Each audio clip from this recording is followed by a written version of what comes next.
শুভেচ্ছা,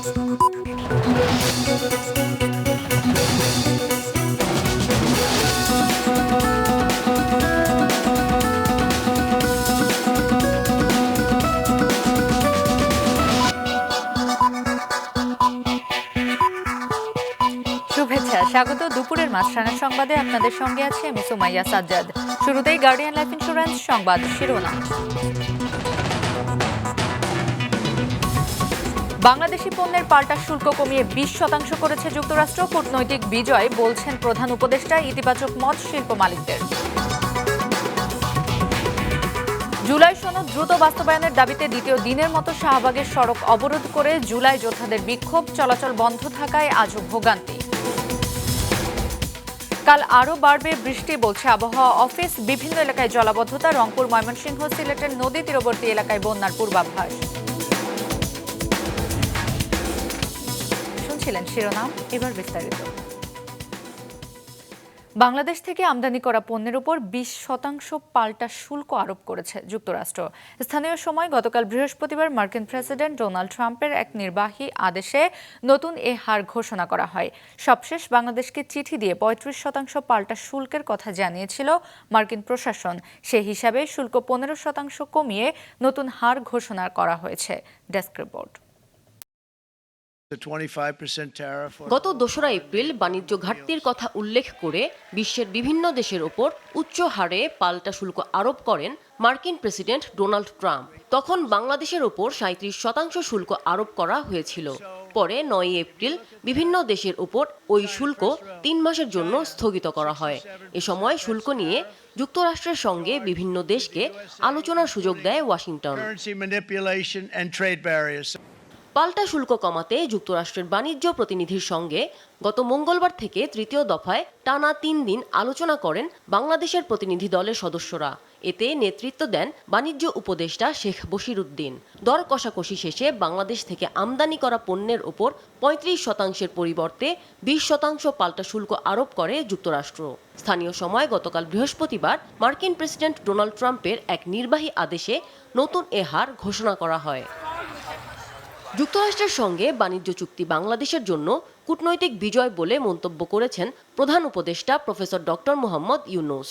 তিনি বলেন, আমরা গর্বের সঙ্গে বাংলাদেশের শুল্ক আলোচক দলকে যুক্তরাষ্ট্রের সঙ্গে একটি ঐতিহাসিক বাণিজ্য চুক্তি অর্জনের জন্য অভিনন্দন জানাই।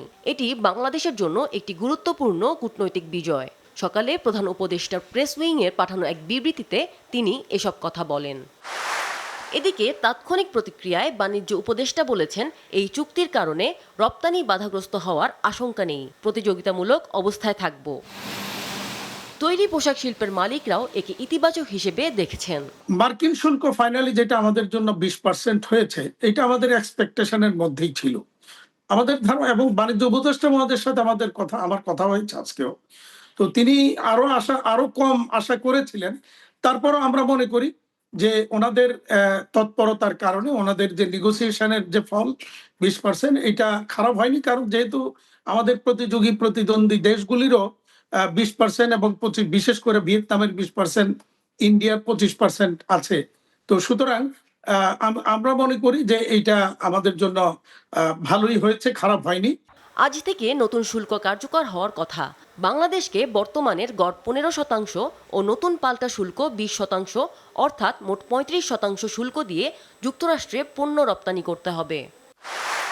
69টি দেশের ওপর নতুন শুল্ক আরোপ করেছে যুক্তরাষ্ট্র। এর মধ্যে পাকিস্তানের ওপর 19%, আফগানিস্তানের ওপর 15%, ভারতের ওপর 25%, ব্রাজিলের ওপর 10%, ইন্দোনেশিয়ার ওপর 19%, মালয়েশিয়ার ওপর 19%, মিয়ানমারের ওপর 40%, ফিলিপাইনের ওপর 19%, শ্রীলঙ্কার ওপর 20% ও ভিয়েতনামের ওপর 20% শুল্ক আরোপ করেছে ওয়াশিংটন।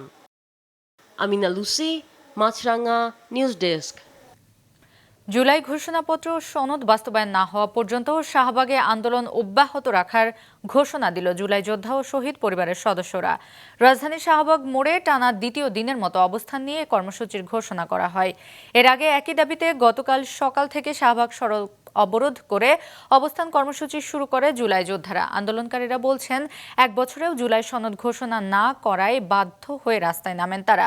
জুলাই সনদ বাস্তবায়ন ছাড়াও শহীদ পরিবার ও আহতদের আজীবন সম্মাননা, ভাতা, পুনর্বাসন, চিকিৎসা, শিক্ষা ও কল্যাণের পূর্ণ নিশ্চয়তার মতো কয়েক দফা দাবি তুলে ধরেন আন্দোলনকারীরা। অবস্থান কর্মসূচির কারণে যান চলাচল বন্ধ রয়েছে শাহবাগের প্রধান সড়কে। এতে ভোগান্তিতে পড়েছে জরুরি কাজে বের হওয়া মানুষ। রাষ্ট্রের সব থেকে বড় ব্যর্থতা এখানেই প্রমাণিত হয়। জুলাইয়ের শহীদ পরিবার এবং আহতরা রাস্তায় থাকা সত্ত্বেও রাষ্ট্র এত লম্বা একটা সময় পার হয়েছে, কোনো ব্যবস্থা গ্রহণ করতে পারে নাই। জুলাই ঘোষণাপত্র, জুলাই সনদ বাস্তবায়িত হওয়ার পরে সরকার যখন প্রতিশ্রুতি দিবে যে এটাকে স্থায়ী বিধানে অন্তর্ভুক্ত করা হবে, তখনই আমাদের কর্মসূচি আমরা শেষ করব। দর্শক, শাহবাগের সবশেষ পরিস্থিতি জানাতে সেখান থেকে সরাসরি যোগ দিচ্ছেন আমাদের স্টাফ রিপোর্টার দাউদ হাসান। দাউদ, সার্বিক পরিস্থিতি কেমন দেখছেন?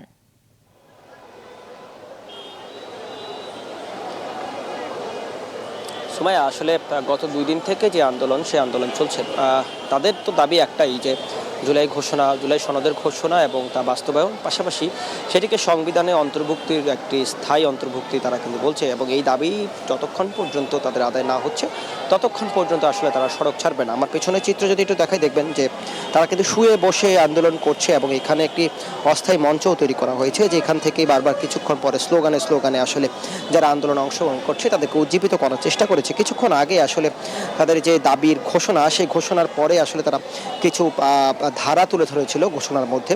সেটি হচ্ছে যে আজীবন সম্মাননা, যারা জুলাই শহীদ আহত নিহতের পরিবার তাদেরকে আজীবন সম্মাননা, চিকিৎসা, শিক্ষা এবং কল্যাণের যে পূর্ণ ব্যবস্থা সেটি আসলে নিশ্চিত করতে বলেছে। পাশাপাশি ফ্যাসিবাদের যে বিগত ফ্যাসিবাদ শাসন, যেটি আসলে তারা বলছে যে সেটি যেন আর কোনোভাবেই যেন মাথাচাড়া দিয়ে উঠতে না পারে, সেই দাবি কিন্তু আসলে এই ঘোষণা মঞ্চ থেকে তারা কিন্তু বারবার বলছে। এবং পাশাপাশি যারা শহীদ হয়েছেন এবং আহত হয়েছেন তাদের পুনর্বাসন এবং তাদের আজীবন ভাতা দেওয়া, এবং তাদেরকে আসলে কোনোভাবে যদি রাষ্ট্র অবহেলা করে তার জন্য আসলে রাষ্ট্র থেকে একটি আইনি ব্যবস্থা নেওয়ার নিশ্চয়তার কথাও কিন্তু তারা এখানে থেকে বলছে।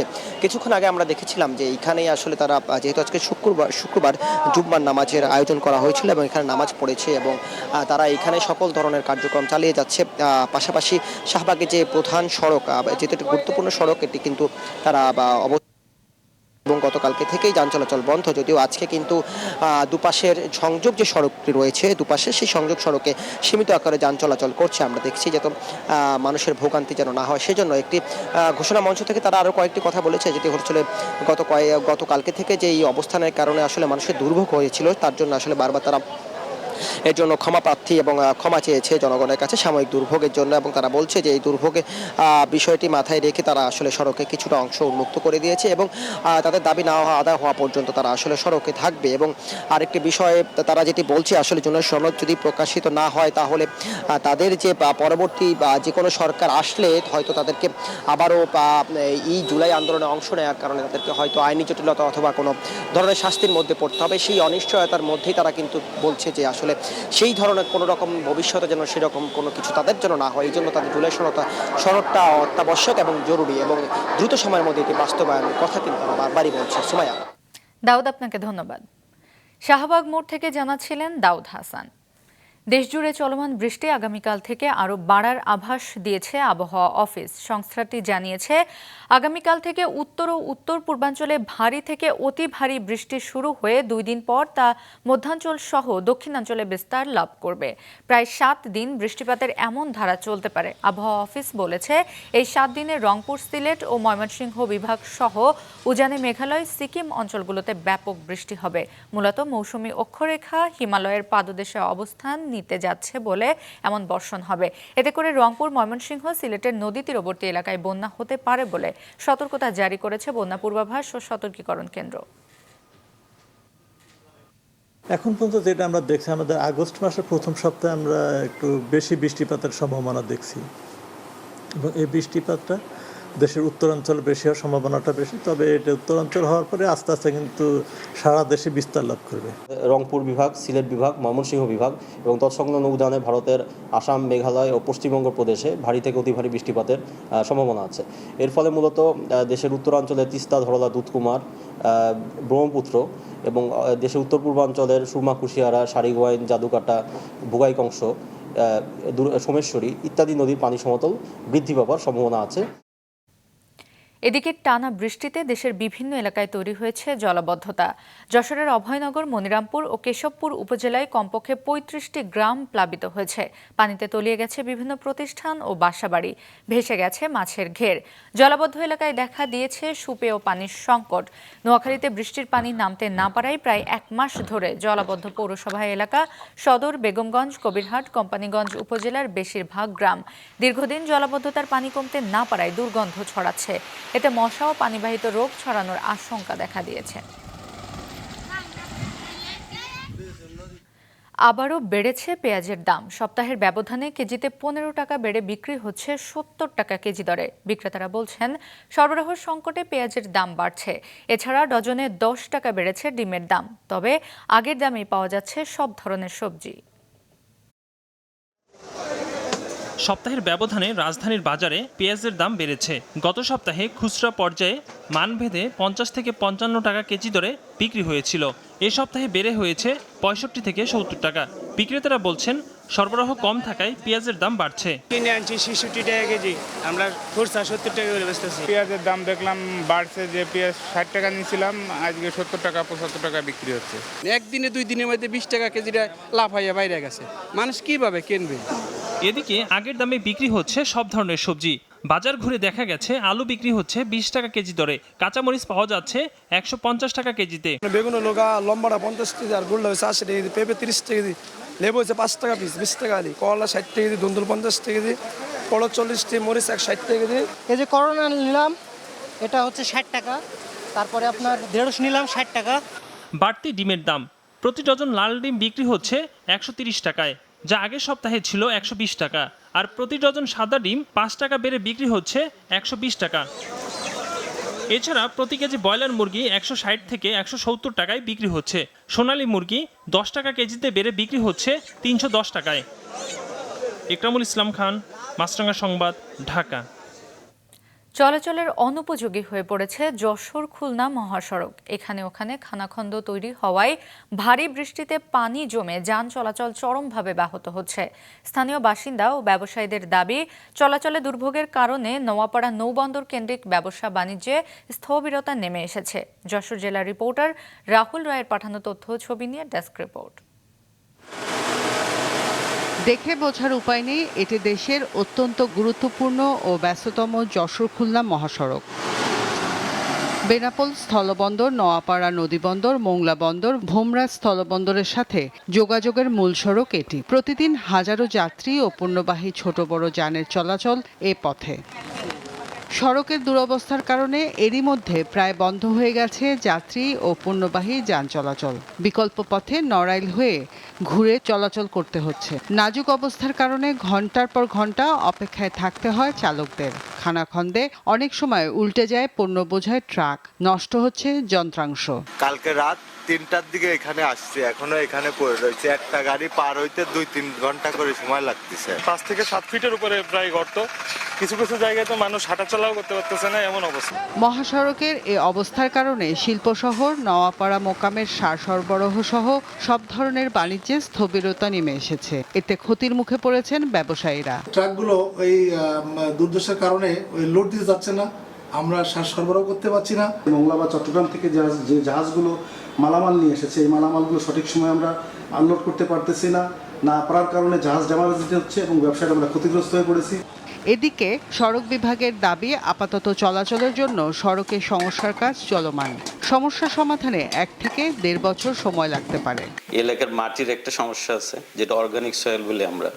আর দ্বিতীয়ত হলো এখানে ওভারলোডেড ট্র্যাক, যার জন্য রাস্তাটা টিকে নাই। সেই প্রেক্ষিতে আমরা বুয়েটের অধ্যাপক জাকিরিয়া স্যারকে আমরা কনসালটেন্ট হিসেবে নিয়োগ করেছিলাম। ওনাদের যে মতামত, ওই ভিত্তিতে মন্ত্রণালয়ের টিম এসেছিল, ওনারও অবজারভেশন আছে। এর ভিত্তিতে আমরা রিজিট মেনটেন করার কাজ আমরা হাতে নিয়েছি।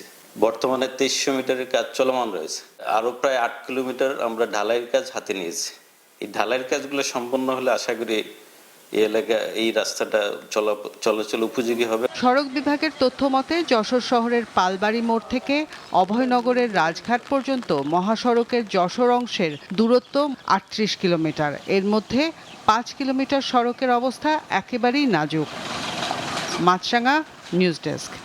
ছাত্র জনতার জুলাই গণ অভ্যুত্থান স্মরণে সাইকেল র্যালি করেছে ঢাকা দক্ষিণ সিটি কর্পোরেশন। সকালে ধানমন্ডির রবীন্দ্র সরোবরে এর উদ্বোধন করেন যুব ও ক্রীড়া মন্ত্রণালয়ের সচিব মোহাম্মদ মাহবুবুল আলম। এতে অংশ নেয় 190 জন সাইক্লিস্ট। এ সময় তিনি বলেন, দেশের সুশাসন কায়েম শুধুমাত্র সরকারের একার পক্ষে সম্ভব নয়, এটা পারস্পরিকভাবে বাস্তবায়ন করতে হবে। ডিএসসিসির প্রশাসক মোহাম্মদ শাহজাহান মিয়া বলেন, এই আয়োজনের মাধ্যমে নগরবাসীকে পরিচ্ছন্ন নগরী গড়ে তোলার বার্তা দেওয়া হয়। র্যালিটি রবীন্দ্র সরোবর থেকে শুরু হয়ে নগর ভবনের সামনে এসে শেষ হয়। আগামী প্রজন্মের জন্য আমাদের এই ঢাকাকে বাসযোগ্য করতে চাই, তাহলে এই ঢাকাকে পরিচ্ছন্ন নগরী হিসেবে গড়ে তোলার কোনো বিকল্প নেই। আজকের এই বর্ণাঢ্য সাইকেল র্যালির মাধ্যমে আমরা জনগণকে সেই বার্তা দেব। জুলাই গণ অভ্যুত্থানের সাথে জনগণকে সম্পৃক্ত করা যে বার্তাটি ছিল যে আমরা দেশের সুশাসন কায়েম করব, এটা শুধুমাত্র সরকারের একার পক্ষে নয়, এটা রেসিপ্রোকাল অর্থাৎ পারস্পরিক। আমরা যেমনিভাবে সরকার দায়িত্বশীল ভূমিকা পালন করবে, তেমনিভাবে জনগণকেও সেই সাথে সহযোগিতা করতে হবে।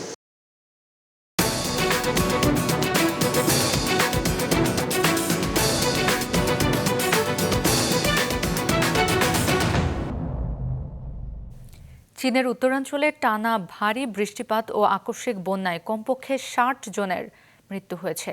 তার মধ্যে অন্তত 31 জন ছিলেন বেইজিংয়ের মিউন শহরে অবস্থিত একটি কেয়ার হোমের প্রবীণ বাসিন্দা। বার্তা সংস্থা রয়টার্সের প্রতিবেদনে বলা হয়, এক সপ্তাহ আগে চীনে ব্যাপক বৃষ্টিপাত শুরু হয়। সোমবার বেইজিং ও আশেপাশের প্রদেশে সবচেয়ে বেশি বৃষ্টিপাত হয়। মিউনের শীর্ষ প্রশাসনিক কর্মকর্তা জানান, সোমবার কর্তৃপক্ষকে কেয়ার হোমে আটকে পড়াদের বিষয়ে সতর্ক করা হলেও রাস্তায় পানির স্রোতের কারণে তাদের উদ্ধার প্রচেষ্টা ব্যাহত হয়। বন্যার সময় নার্সিং হোমে 69 জন বয়স্ক লোক ছিলেন, যাদের মধ্যে 55 জনই চলাফেরায় অক্ষম ছিলেন। এদিকে কাছাকাছি হেবেই প্রদেশে ভারী বৃষ্টিপাতের কারণে 16 জনের মৃত্যু হয়। চেংদে শহরে মারা গেছেন 8 জন এবং এখনও 18 জন নিখোঁজ রয়েছেন। বৃষ্টিপাত ও বন্যায় বেইজিংয়ে 3 লাখের বেশি মানুষ ক্ষতিগ্রস্ত হন।